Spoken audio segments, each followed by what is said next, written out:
Welcome to Sports Spectrum, the sports and faith podcast that brings Jesus back into the conversation. Here's your host, Jason Romano.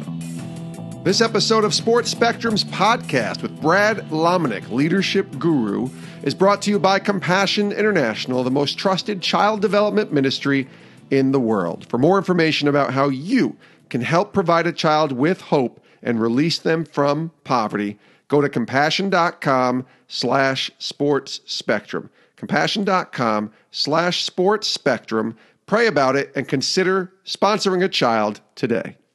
Sports Spectrum is also a part of something really cool that I want to tell you guys about before we get to our interview with Brad Lomenick, and that is the Football Sunday podcast. Football Sunday's podcast released Monday, December 16th, and every Monday leading up to the Super Bowl, we will be releasing a new interview as part of the Football Sunday podcast. It's a Sports Spectrum production. It comes to you from the same people that produce Sports Spectrum, and it's a really neat podcast with first-person stories from current and former NFL players telling their Jesus story. And man, some of these stories are so powerful. People like Trent Dilfer and Drew Brees, Kirk Cousins, NFL linebacker Thomas Davis, Benjamin Watson. I mean, the list goes on, and it's really an incredible list of football players telling their Jesus story. So subscribe today everywhere podcasts are found. It's called Football Sunday, and it is available right now. Go subscribe today. Our guest here on Sports Spectrum today is a friend, and it's always wonderful when you can bring a personal friend on the show, but this guy is not just a friend. He is a leadership guru and an author and a speaker. His name is Brad Lomenick. Brad is the author of two books, The Catalyst Leader, and his newest book, the more recent one, called H3 Leadership, Humble, Hungry, Hustle. Brad is passionate about leadership, passionate about adding value, a business entrepreneur, a speaker, leadership advisor, and longtime president of Catalyst. If you look up what Catalyst does and is doing with leadership with guys like Andy Stanley and Craig Groeschel and the conferences that Catalyst puts on, they're just awesome. And Brad was part of this Catalyst movement back in the early 2000s and learned from a guy named John Maxwell. And if you know anything about leadership, you know who John Maxwell is. Get a pen, get a paper, get your phone out, get the notes section out. There is tons of really great nuggets here and leadership wisdom from my friend Brad Lomenick. Take a listen to Brad here on Sports Spectrum's podcast.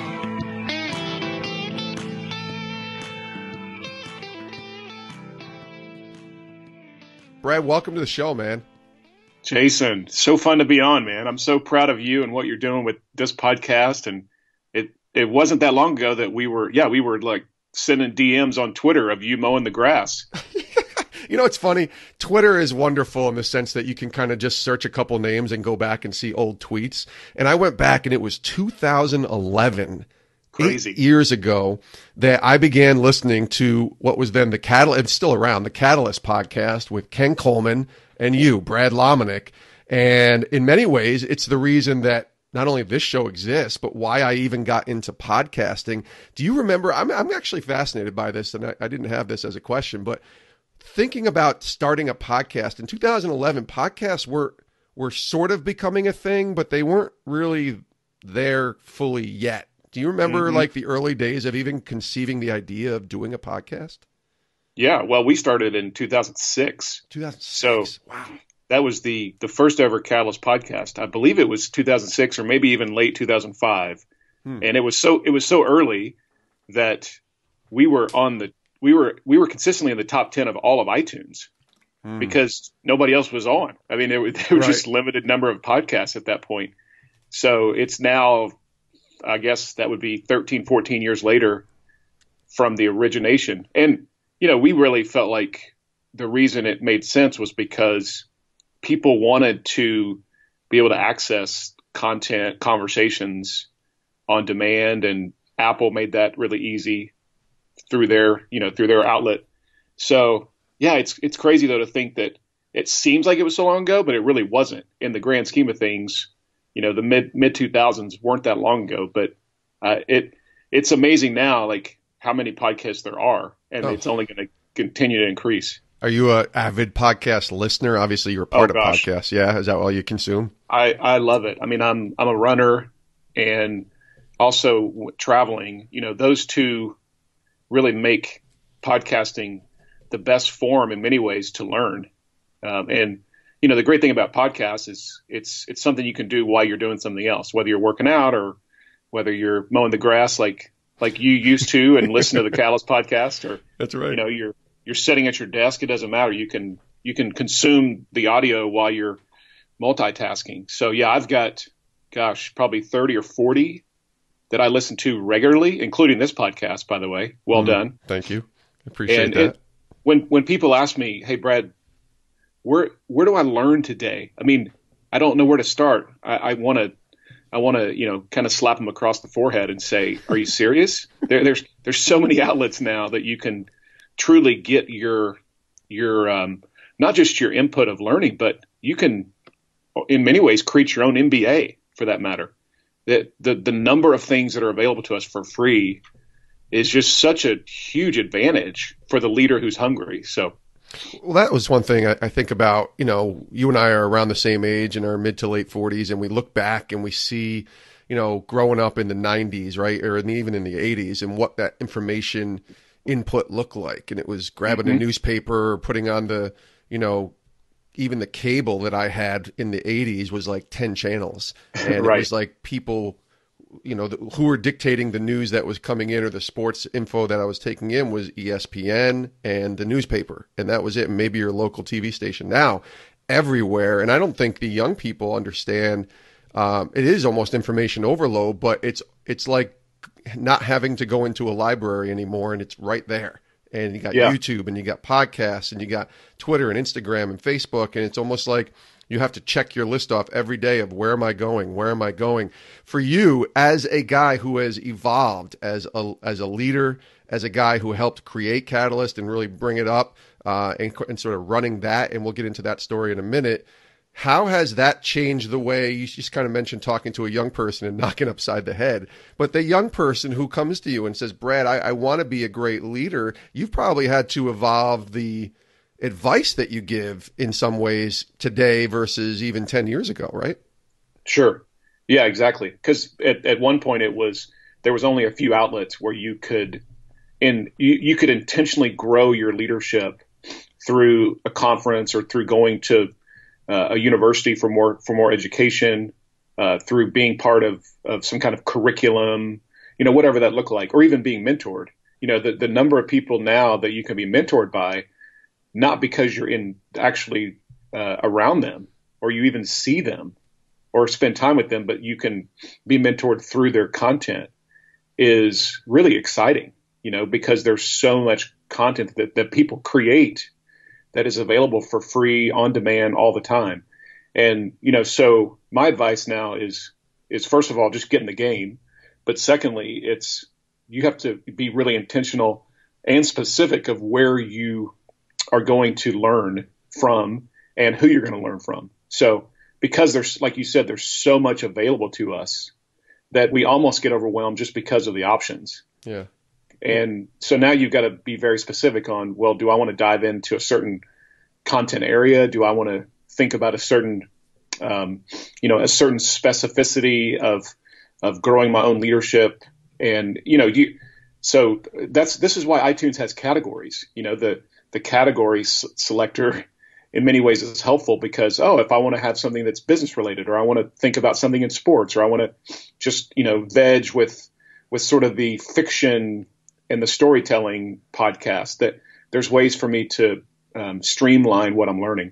Absolutely. And it's interesting because even going back, you mentioned the cutting the lawn, that's kind of how, for those listening, I would, when I discovered podcasts, and I tell this story a lot to you, I hope you remember this, but I tell other people too. The person who introduced me to the Catalyst Leadership Podcast is one of my mentors and one of my great friends from working at ESPN, but he's also Jewish.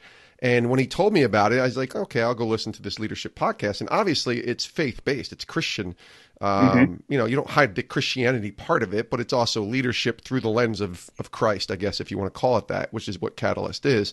But it was interesting that he was taking something away from it in the sense of being a guy who is not a practicing Christian. He's a Jewish man, but he's one of my favorite people. He's a great leader, a great mentor. His name is Jerry Madelon. And when he introduced me, I'm finding that I'm learning and listening by mowing the lawn, and suddenly we're connected. And it's just a wonderful way of how, and not only connected through just the podcast, and I tweeted at you and you tweet back or whatever, but because of the love of sports, which is where I'm trying to pivot here and get to, is your love of sports. I know, being an Oklahoma guy, you are a proud Oklahoman and you love your Sooners. So absolutely. Tell me where that started, where that began for you, that love for sports.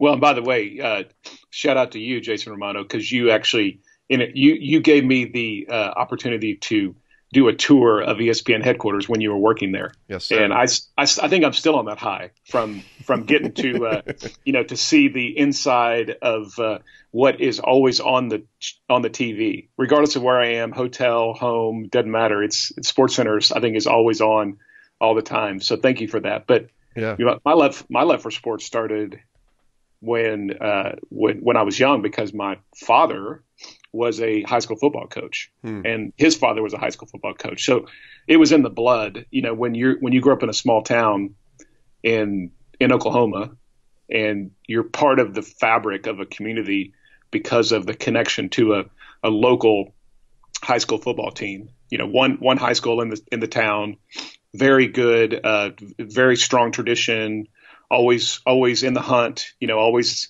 one of the top teams in the state.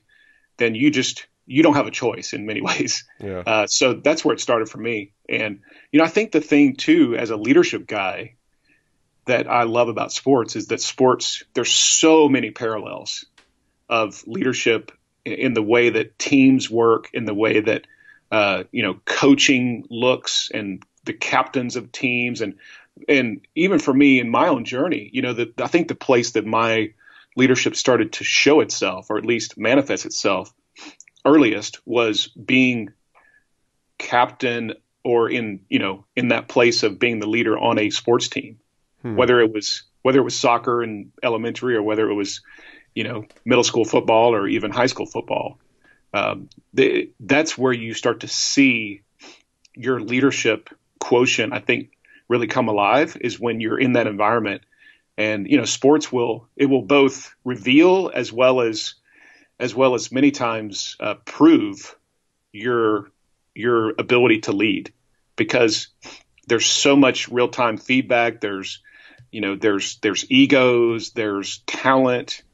You've got this environment where, the motivation factor is so important. The ability to actually efficiently run the play, or to execute on the game plan. I mean, there's just all kinds of things that go into that. So I've been a junkie forever, and always will be. What's a Saturday afternoon in the fall look like for Brad Lomenick, I'm guessing? A lot of college football. I mean, yeah. It's definitely the most favorite time of the year. That's for sure. And I think college football would probably be the one that always rises to the top. And a lot of that depends on where you grow up. I know if I'm in the Northeast where you are, college football is not as big of a deal. That's right. As professional football, or even professional sports are. But in the South, or the southern part of the U.S., you really get raised on it. And especially in states like Oklahoma or Alabama or Mississippi, there's these states where they really don't have a professional sports team, or one that really stands out. So college becomes the thing that everybody cheers for, and it really gives you a sense of pride. I mean, it's that the old idea of, if you win on Saturday, then Sunday is great, and if you lose, then Sundays you're sort of in you're in that state of depression for a few days. And thankfully for most people, they can go to church and try to get that out of their system. For you, was church something when you were a kid growing up that you were a part of right off the bat? Yeah, definitely. Growing up, the small town environment, you almost sort of, that gets built into you as well, especially, when you think of the 3 F's, faith, family, and football, and not necessarily even in that order all the time. Yeah. That becomes a big part of the DNA. So yes, it was. I mean, I was part of church early on, Sunday school, old days. I mean, people are like, what's Sunday school, Brad? That was a big part of my upbringing, and baptized at, I believe I was 7. So God got a hold of me early in my life. And there was I would say a real sense for me of following Jesus and being a believer and trying to live with that faith as the forefront from the elementary school days. And that's not everybody's story. I mean, it sounds like too good to be true. And in some ways for me, I think it protected me from a lot of the things that probably a lot of other kids, teenagers, even early 20s, when you start to navigate life and wrestle with things, that foundation for me was paramount to be able to start to carry some of the things that came on later in life. But yeah, Church of God, Bristow, Oklahoma, shout out. Yeah. It's still there, still rocking, still doing its thing. And I've since had many other experiences, with different churches and environments, and leading Catalyst, there was so many connections to great pastors and leaders and churches, but I'll always think of the foundation that was built in me early in my life from that small town environment. Brad Lomenick's our guest here on Sports Spectrum. Brad, at what point does what ends up happening to Brad Lomenick in your career, if you will, start to take shape when you realize this is something you might want to go into, this sort of leadership world with Catalyst and all these other things that you've gotten to do, writing books and working with some of the great leaders, in this country, even in the world? When does that sort of start taking shape when you realize that God might be calling you sort of into this direction? Yeah, good question.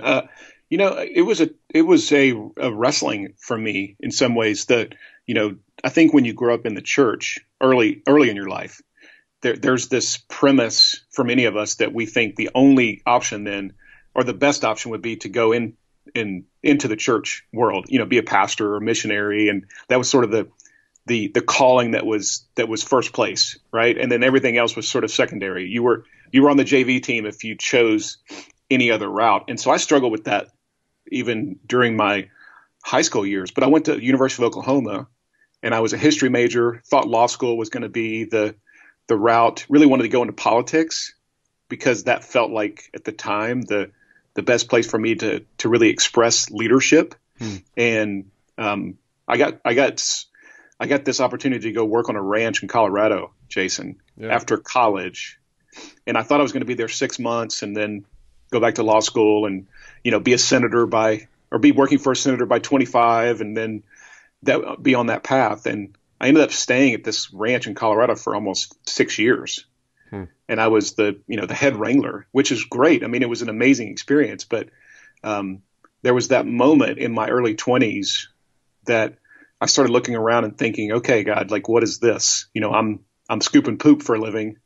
Is that really the call on my life? And I think that the lesson for me at that point, which some of the listeners may be in this season, was no, just be faithful to where you are. Nobody knows you exist. I mean, this is a great experience.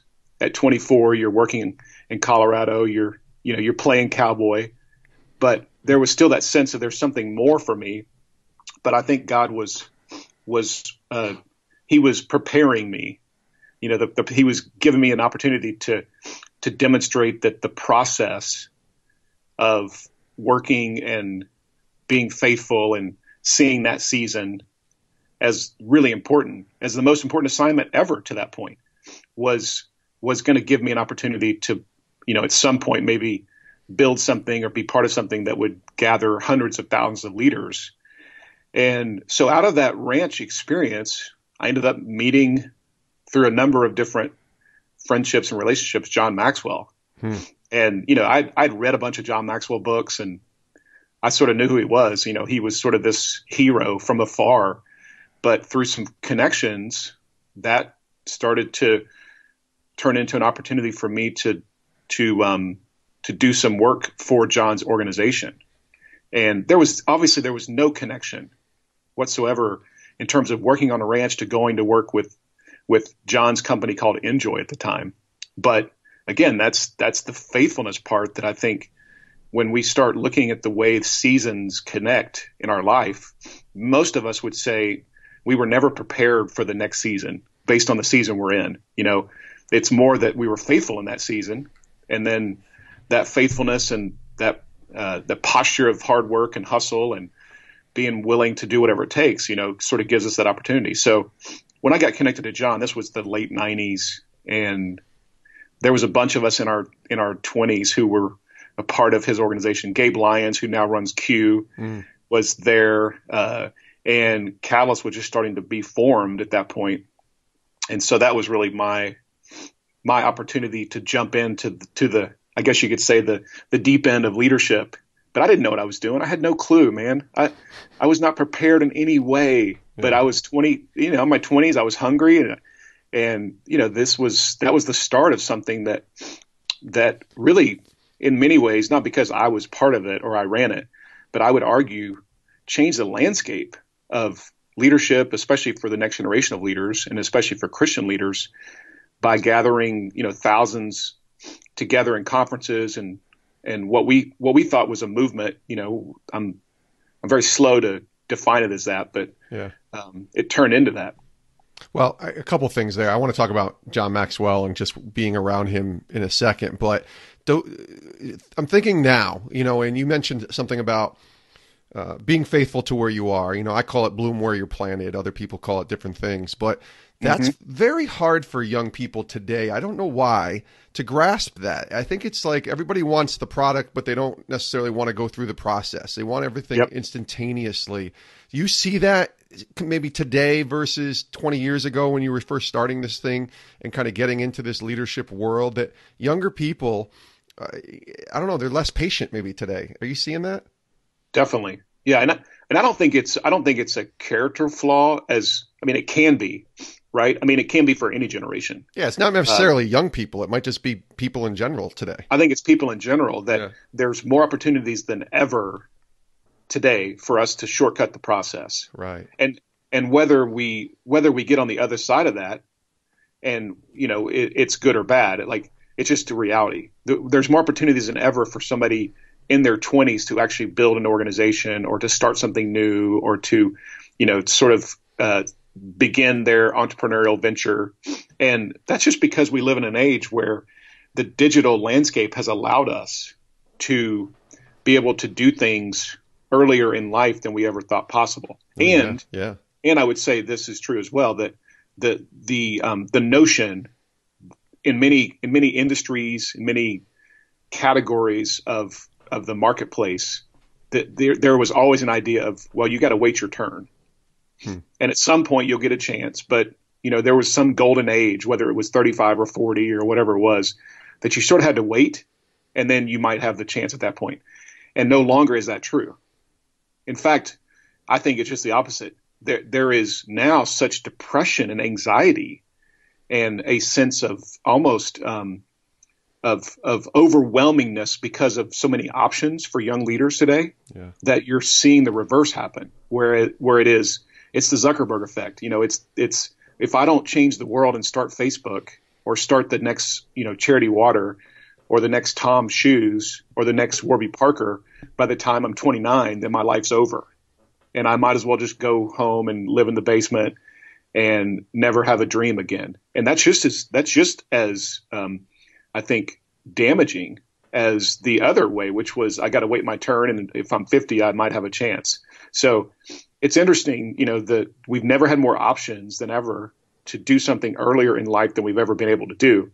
But it's also because of those options, we're seeing anxiety rise to levels we've never seen, because I have so many options and I'm not sure what to choose now.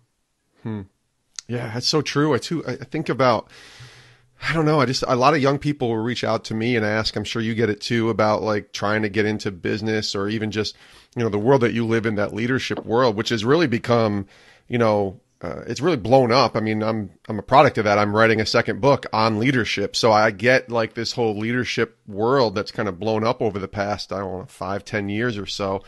But that's it. That is damaging to a lot of people when you say it like that, because you think the options, because I don't know how, I mean, hearing your story, it sounds like you were part of this process as well, as was I. I knew that, I got to ESPN when I was 27, I think it was 26 or 27, but I wasn't, any kind of management material. I was just a producer trying to figure it out. And I felt like there were times during that career that I was journeying towards that I was just kind of stuck in the middle, if you will, and not moving up the way I would hope. But at the same time, being patient and knowing, okay, your time's going to come if you just be faithful and, bloom where you're planted, if you will. And that took place. And it wasn't really until I was about 40 that took place. So what do we do about that? What advice would you have to people who are stuck in this crazy digital world that is, more options and more choices, and even just me thinking about interviewing you and look at the world that I'm in and that we're in right now with this digital podcasting world. And a lot of people want to try this world, but they don't know what to, it's overwhelming to them. What would you say to those people?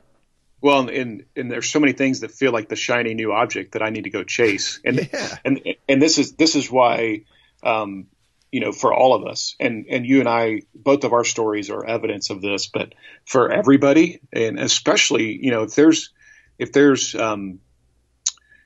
people who have struggled with seeing the way that these seasons of assignment connect. I wrote about this in H3, and I think it's really helpful. Just going back to making sure your framework is correct in the way you view identity, calling, and assignment. And identity is that, it answers the question of who you are. Yep. And identity should not change, so, there's something about you that is unchanging. You're a father, you're a son or daughter, you're a husband or wife. You have character, you have core values. Those are, you might have a faith that drives you. Those are unchanging identity pieces. And then calling is why you're here. So calling answers that question of purpose, and then assignment is what you do. But so many of us, we get assignment and identity incorrectly wrapped around the wrong axles, right? So think of the professional athlete who is 32 and they've played a sport since they were 6. Yeah. And forever their identity was that, their calling was that, and their assignment was that. So now what? I'm 32. Is my life over? Am I on the JV team from now on? Do I just sort of, coast into retirement? And this is why for that person, there's so much anxiety, because they never correctly identified and defined those 3 different buckets. So for me, my story, identity is the unchanging things. Calling for me is this statement, influence the influencers. Yeah. That's my calling on my life. So whether I'm on a ranch in Colorado, whether I'm consulting, whether I'm working for John Maxwell, whether I'm leading Catalyst, whether I'm writing a book, I'm influencing the influencers. So and it gives me a pretty big river to float in, right? Mm-hmm. Yeah. My assignment then is the job. It's the vocation for that particular season. And what's interesting, this is why this is so important more than ever, I think, is because, again, the average younger leader today is going to have perhaps 15 or more assignments throughout their life, where my grandfather had 1. Yeah, right. Right. I mean, and whether he liked it or hated it, whether he enjoyed it or whether his whole existence was just get me to retirement as fast as possible so I can finally go do the thing that I really love to do. So this is why we have to define those buckets really, really clearly.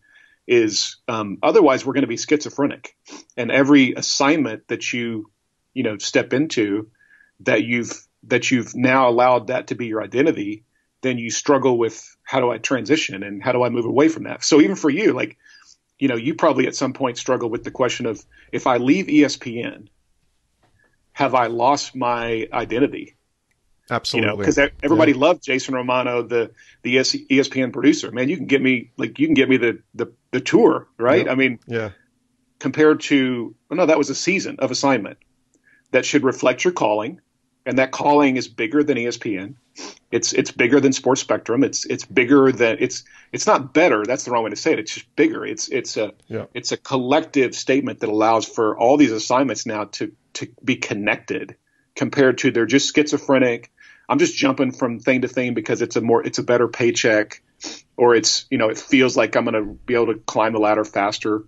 That's why so much anxiety exists in many ways. So for me, that's a framework that's really helpful and really starts to then give definition to all these different seasons that I might be in.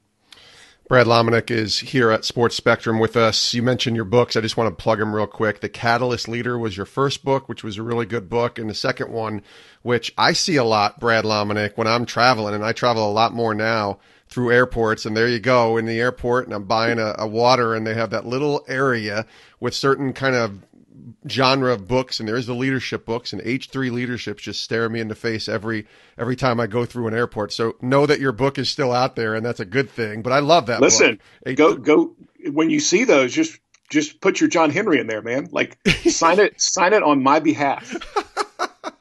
I'll do that. I'll just fake a Brad Lomenick signature, and I'm sure that'll increase the value tenfold, right? Oh, it'll go up to 75 cents on the used book section on Amazon. That's it. That's right. But it is called H3 Leadership. It's one of my go-to books that I tell people about when they're asking for leadership books all the time. But you obviously learned from one of the best. You've learned from a lot of the best, if you will. But John Maxwell, who we mentioned earlier, and giving you that break and giving you that opportunity to sort of create and explode the Catalyst world that as it took off in the late 90s and early 2000s. But I'm really just fascinated by the legend himself, because I obviously we've all read probably one Maxwell book in our life. I've read tons of them. I have them on my library, and he's been such an influence to millions and millions of people. But what was it like to be around him, working and learning from him, especially early on? Yeah, well, I got a few years to really get to work alongside and with John and for John. And, it was a dream, again, because for so long I had seen him as just this hero of leadership. Yeah. Here's a couple of things that stood out for me about John, Jason, and these are still true. John is a constant learner. So he is, he's at the conference, he speaks, and then he gets in the front row. Yes. And he's got that yellow pad out, and he's got the 4-colored pen, and he's taking notes. And many times the people who are speaking after him are still doing his stuff. Like they've just stolen his content, and he's still taking notes, because his posture is such that I never arrive. Even though I might be the grand poobah in the room, or the best-selling author, or the one that everybody wants to listen to, my job is to listen. And I've seen him do this in rooms with thousands and in rooms with tens, where everybody wanted to ask John a question, but they couldn't get one in because he was asking all the questions. And he models that so well, still does, always did. Another thing is he is and was a true empowerer of leaders. And sometimes when you get around people who are leaders, CEOs, founders, they're visionary, they have a hard time handing things off. Yeah. And the reason I could hand off Catalyst so I wouldn't say it was easy, but the reason that I was able to do it, I think with limited amount of fanfare or limited amount of drama, was because John was always so empowering to all of us.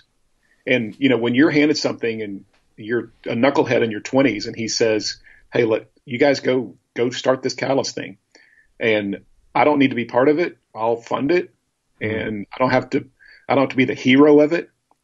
That makes it so much easier for everybody who comes behind you to then successfully transition things.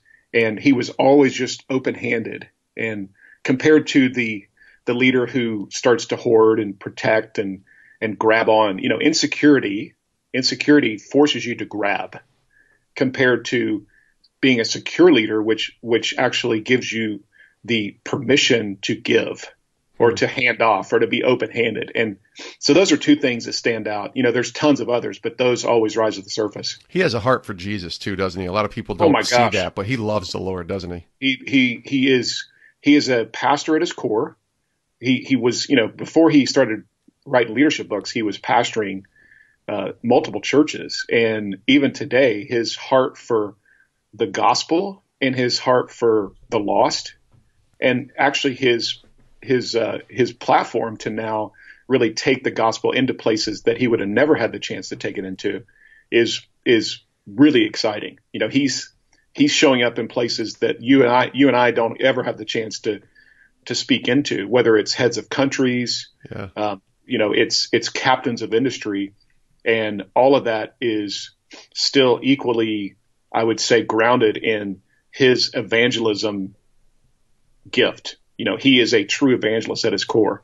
He doesn't do it as a pastor anymore, but he just does it as a peer. And I think he actually has more opportunities now in his life in his 70s than he's ever had, of being able to walk into places all over the world and be able to, effectively teach leadership and empower people and impact them in terms of their leadership quotient. But then he also allows that to give him an opportunity to share his faith. And all these people are going, hey, I love what you got to say on leadership, so I'm ready to listen.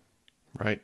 Yeah. Well, that's a good model for any of us who are believers, to build trust with others first, to get them to be willing to listen, as opposed to just going and screaming at them about the gospel. Right. Yeah. I think it's this, and this is not how it always has to work, but I think the process of competence, character, and then faith is a good model. You walk in and you show competence, you bring the best of whatever you're being asked to do, and then you back that up with your character. I'm trustworthy. And then, oh, by the way, there's this faith element to me that is really true, and I'd actually love to share it with you. But some of us, we walk into the public square and we want to sort of wear our faith card first. Yeah. And everybody's going, hey, listen, I don't really care about that because you haven't demonstrated any competence or character yet.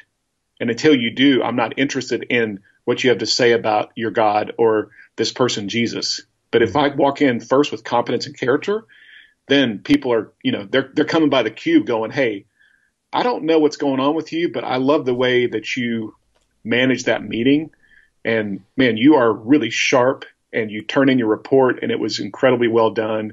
And everybody says they like working for you and you're trustworthy. So I want to know more. That when you have that kind of posture with the people you work with, that's a great place to start, compared to you're trying to, sort of do the shotgun approach to just handing out tracts and, passing Bibles out, which again, that works sometimes, but most of the time we walk in with that as sort of our only option, compared to the other one. I think is better. Yeah, that's really good. Brad Lomenick's our guest here on Sports Spectrum. I want to ask you about sports from a leadership perspective, and just some of the best leaders that you've seen. Maybe you've even interacted with, because you got to talk to and interact with a lot of different people in sports through Catalyst. So who are some of the best leaders from your perspective in the sports world, whether it was in the past and maybe they're not coaching or playing anymore, or somebody right now that really stands out as great leaders? Oh, gosh. Well, I think we always sort of go to Coach K. For me, that's one of the ones in all of sports that I think demonstrates, but also based on his books he's written. Mm-hmm. Some of the best books on leadership have been written from Coach K, the legendary coach at Duke. Yeah. I mean, John Wooden would be the ultimate sort of hero in terms of, as a coach, bringing the leadership quotient in along with faith, and then being obviously a legendary, one of the best ever. I still go back to, in many ways, Jason, like the players who are the captains, and there's there's a great book, and I'm blanking on the name of it right now. I read it, and it was really helpful. They were talking about the New Zealand All Blacks. Okay. And it was written a couple of years ago. But when I was in high school, this is one of those stories people are like, what? We took a high school all-star football team from Oklahoma over to Australia, New Zealand, and Hawaii. This was like, the early 90s. Yeah. And we played these basically just like exhibition games. And it was our teams against some of the football teams from those areas. We were in Sydney, we were in Auckland, and then in Honolulu. But we actually got to meet the New Zealand All Blacks back when we were in New Zealand. And I didn't realize it at the time, how big of a deal that was. And, when you're from Oklahoma and you think high school football is everything, you don't understand the legendary status of that team, but arguably one of the best teams ever in the history of all sports. Captain's Class, by the way, that's the name of the book. Okay. Captain's Class is the name of the book that came out a couple years ago. But he writes about that many of the legendary teams, and especially related to leadership, that we would look at never really had like this bigger than life personality who was the captain. Because if you forced me, I couldn't tell you who ever has been on a New Zealand All Blacks team. The same with the San Antonio Spurs. The Spurs, they created a culture that actually built championships compared to having these rock star, bigger than life personality leaders. So that's one of the things I'm starting to think about and sort of look at is, what are the teams that the culture drives leadership, not a leader in the culture that actually drives the culture. Yeah, and a lot of those in the sports world, a lot of the captains that you talked about in the book that he mentioned again is Captain Class, but the captains aren't necessarily the Tom Brady's of the world. And yes, Tom Brady is a captain, but some of these captains are special teams players, kickers and punters are captains. So it's not necessarily a status as much as it is influence, right? Exactly. I mean, think of Matthew Slater on the Patriots. Right. Exactly. Great guy. And people don't necessarily know his name, but he's a special teams Pro Bowler and he's a captain and he's deeply respected. So I think that's one of the things I'm really, I'm trying to both be a student of as well as highlight is it doesn't have to be the rah, bigger than life personality that ends up being the most influential on the team. It can be, but it doesn't have to be. So for all of us who think, oh, I'm not really extroverted, I'm not a motivator, I don't necessarily get up in front of the team and fire them up. Well, that doesn't exclude you from leading. And actually, it in many ways may even be more important for you to lead if there's not that kind of person on the team. Last couple questions here with Brad Lomenick on the podcast. I get this question a lot from people when I'm being asked, whether it's on a podcast and I'm being interviewed or just talking to people in general. And you've worked and interviewed a lot of influential people on this journey of yours. So who or what is your favorite story, favorite athlete, favorite sports figure, somebody that you've interviewed, favorite influencer?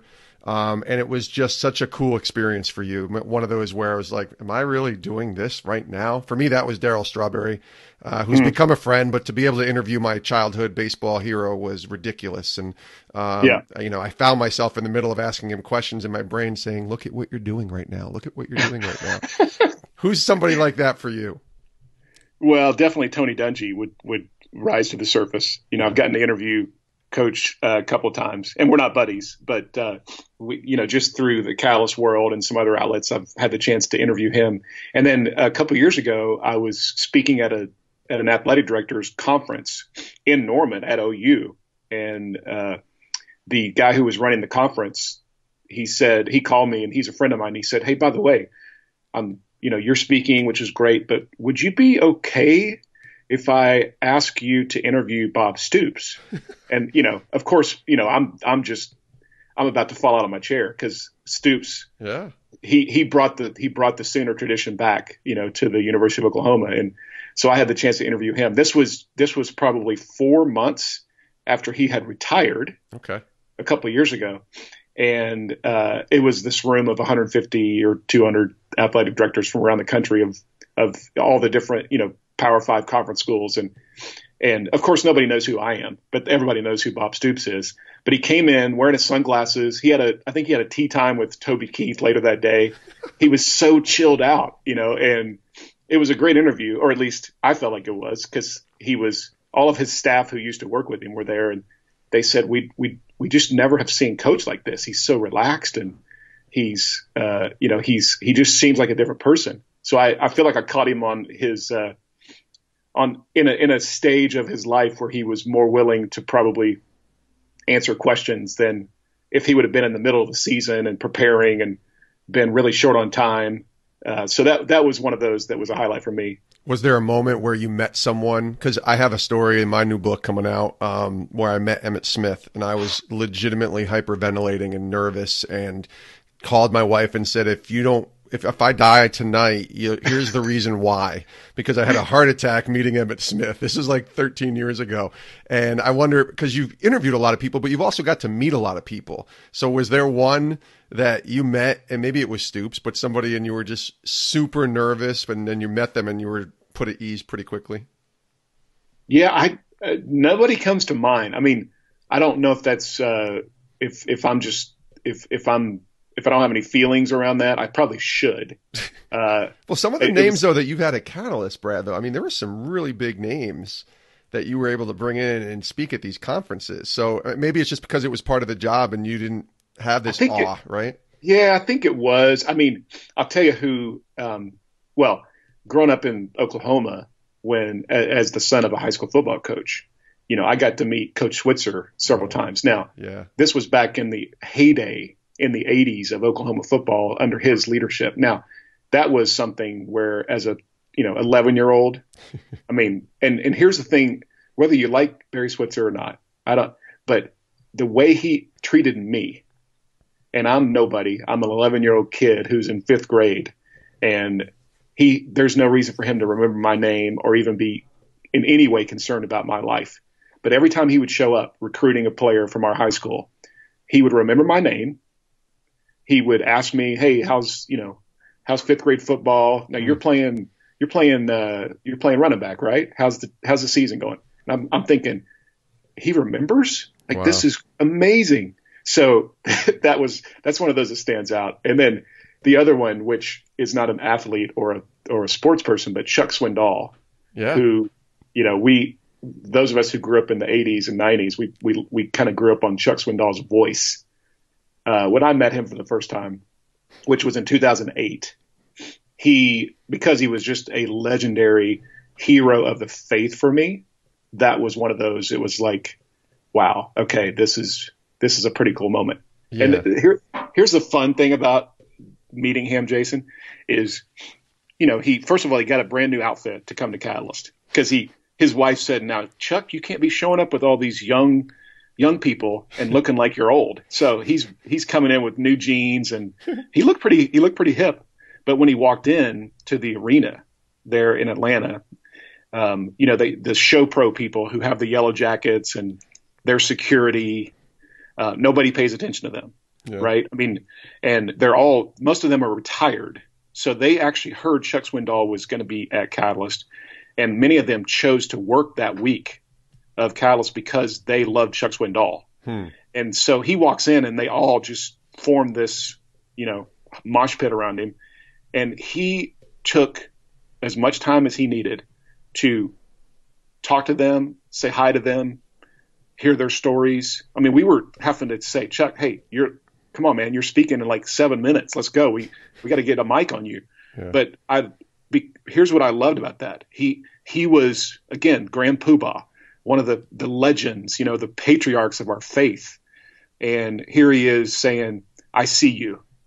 Most people don't see you, show pro people. You're in the shadows. Nobody cares. Yep. Nobody pays attention to you, but I see you. And it just spoke to me in such a way that, Brad, don't ever get too big where you don't notice people that you're walking by. So That's a great story. I love that. I've seen that too in different places with different leaders, even working at ESPN and seeing how somebody would treat the janitor that walks by. And this is, somebody like Chris Berman walking by, and Chris could just keep walking. But no, he says, I see you, Joe. I see you, Bill. I see you, Larry, whoever it is, the janitor that's working, or even the cashier at the cafeteria. Like, he looks and treated everybody like they mattered, like they had value. And I think that's such a refreshing reminder from a guy like Chuck Swindoll that he did the same thing.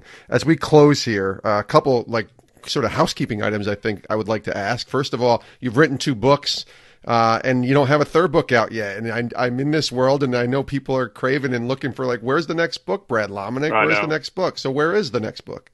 Well, it was due, I think, 2 years ago. So it is very much delayed.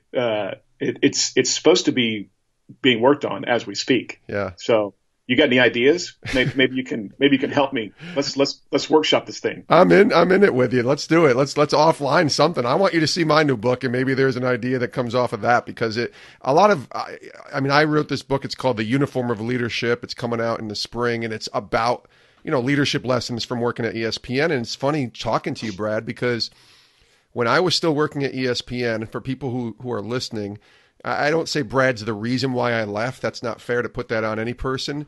But Brad's the first person I ever told, and I told Adam Weber this on a podcast. He mentioned your name back, I think it was in the spring. And I told him this story too, that you were the first person that I ever told that I was thinking about leaving ESPN. It was 2 years before I left. And I simply asked you this question: am I crazy? And you said, no, you're not crazy, but I could be paraphrasing here, but you said, be careful, because if you do, God could open up doors that you could never imagine. Right. And you better be ready, because he'll do something crazy if you really want to go this route. And that was 3 years ago, bro, or 4 years ago now. And I'll just say you were right. Well, you were right on that. I love hearing that, because I love being a part, not that it was in any way, connected to me, but I love when I'm able to be part of the fabric of somebody's story like that. And, there's always I think that's the thing that we're supposed to do with our friends, is we're supposed to appropriately speak courage into them.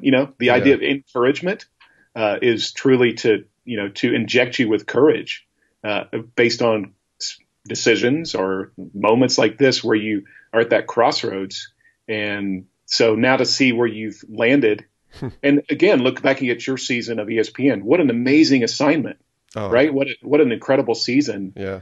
And then you look at it and go, great. Now that was a chapter of the book, but it wasn't the book. The next chapter is now in motion, and there'll probably be another couple of chapters for you. Yeah. So that's the beauty of moving from season to season in an appropriate way, compared to you leave ESPN and now you're looking back in the whole time thinking, oh my gosh, I never should have done that. Right. And a lot of people deal with that. They deal with that frustration.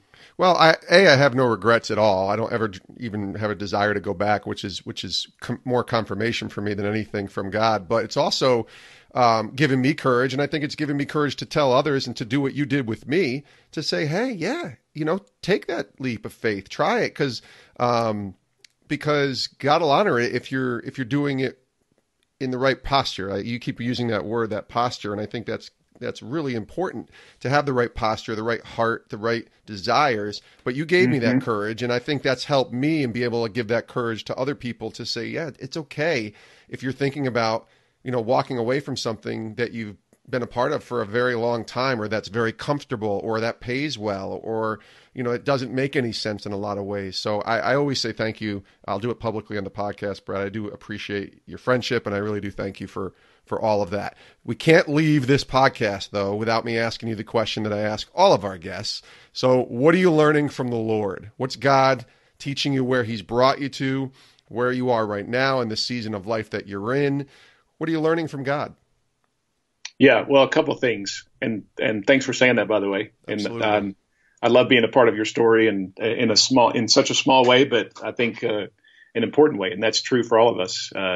Build and inject courage into the people around you. Yes. But I would say a couple of things for me right now in this season. One is that I'm trying to be, I'm trying to move back into a real place of hunger for the scriptures. And, a lot of us in our 20s, like we have this posture, I'll keep using that word, that we're constantly sort of in the word and we're memorizing verses and we're building foundation, that's going to carry us for a 70-year run of our life. And at some point you start to get away from that. So I'm trying to return to that habit of not just reading and consuming the scriptures, but actually like studying them and being as much of a student of the word as my counterparts who are sort of paid to do that, who might be doing that on a regular basis weekly because they preach and they stand up in front of the congregation.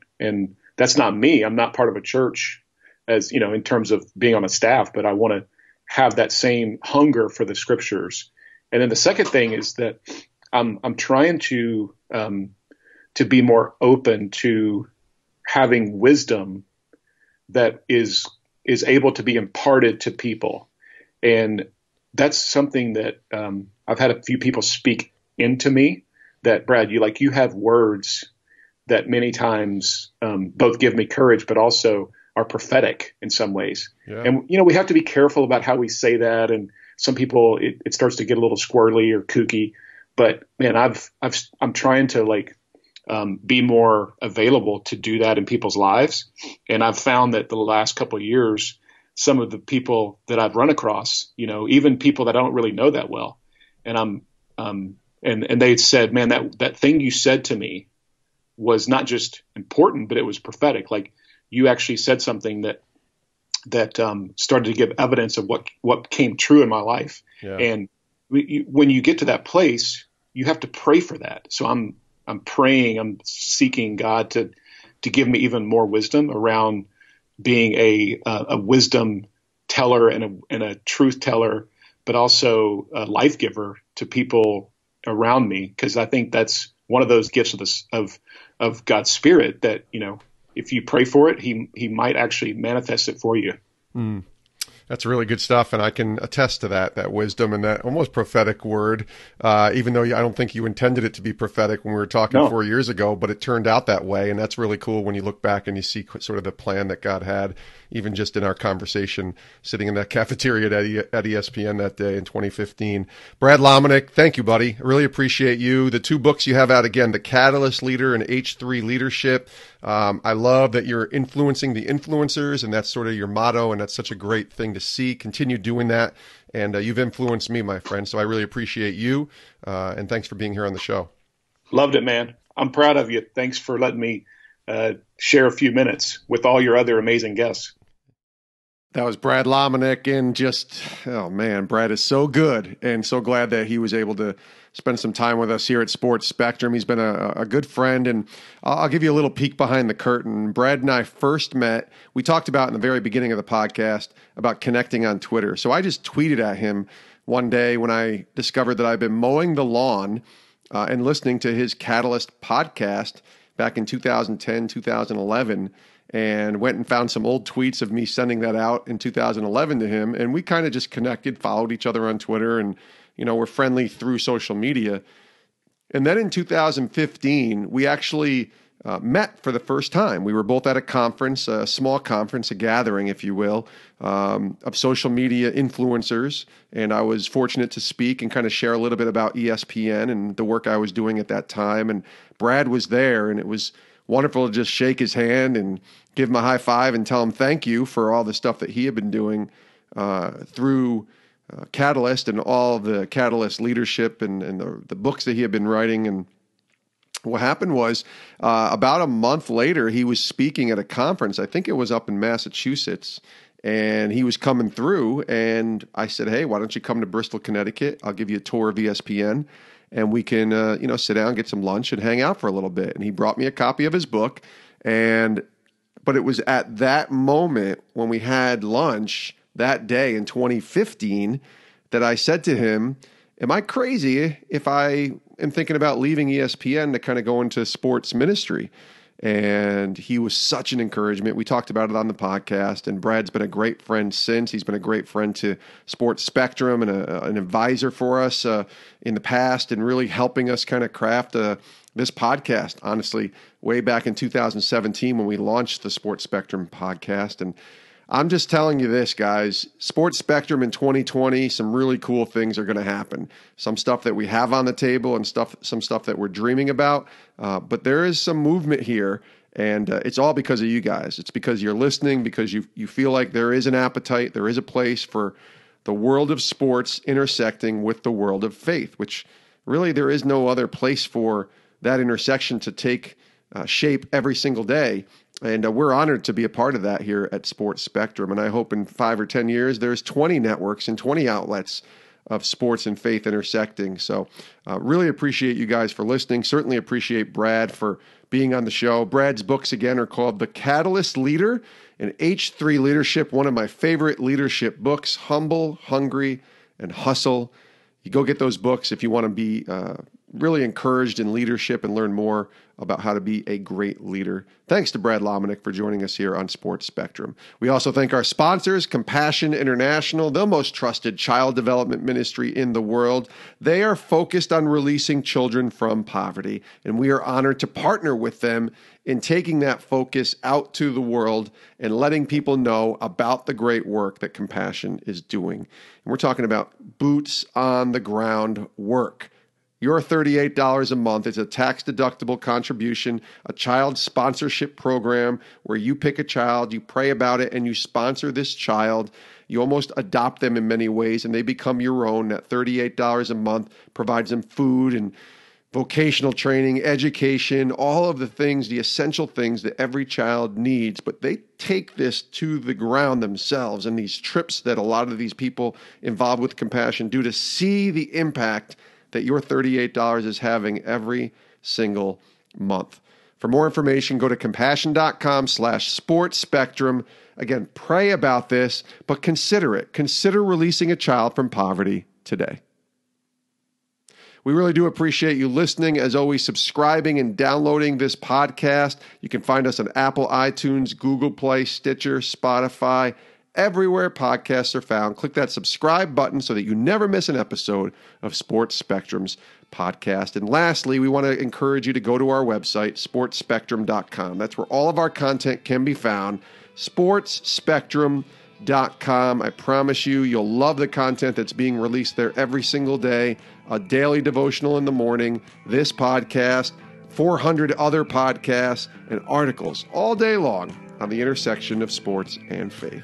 Thanks for listening. We'll see you next time right here on Sports Spectrum's podcast. Have a great rest of your day.